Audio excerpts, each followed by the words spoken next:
చాలా మంది ఈ కాన్సెప్ట్ ని గమనించరు. కాకుంటే ఇది చాలా ముఖ్యమైన కాన్సెప్ట్ అండి. గ్రహము యొక్క గృహము లేదా రెండు గృహాలు రెండింటిని మనం గమనించాల్సి ఉంటుంది. ఇక్కడ చూడండి, ఫర్ ఎగ్జాంపుల్ మనకు మిథున లగ్నాన్ని తీసుకున్నట్లయితే, ఓకే, ఫర్ ఎగ్జాంపుల్ మనం మిథున లగ్నం తీసుకున్నాము. బుధుడు లగ్నాధిపతి మకరంలో ఉన్నారు. ఇక్కడ కుజుడు పాపగ్రహం లగ్నంలో ఉన్నారు. ఓకే అండి. ఇప్పుడు చూడండి, కుజుడికి ఉన్నటువంటి 8వ చూపుతో కుజుడు బుధుడిని చూడడం, అదేవిధంగా కుజుడికి ఉన్నటువంటి 4వ చూపుతో బుధుడి యొక్క ఇంకొక ఇంటిని చూడడం.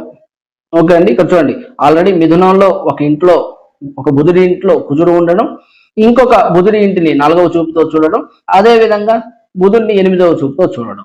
ఓకేనండి. ఇక్కడ చూడండి, బుధుడు శుభగ్రహం అయినప్పటికీ ఆ గ్రహం యొక్క రెండు గృహాలు ఈ యొక్క పాపగ్రహానికి కట్టుబడి ఉండడం వల్ల ఈ బుధ గ్రహం యొక్క ఫలితాలు వీరి జీవితంలో ఎక్కువగా చూడడానికి అవకాశాలు ఉండవు.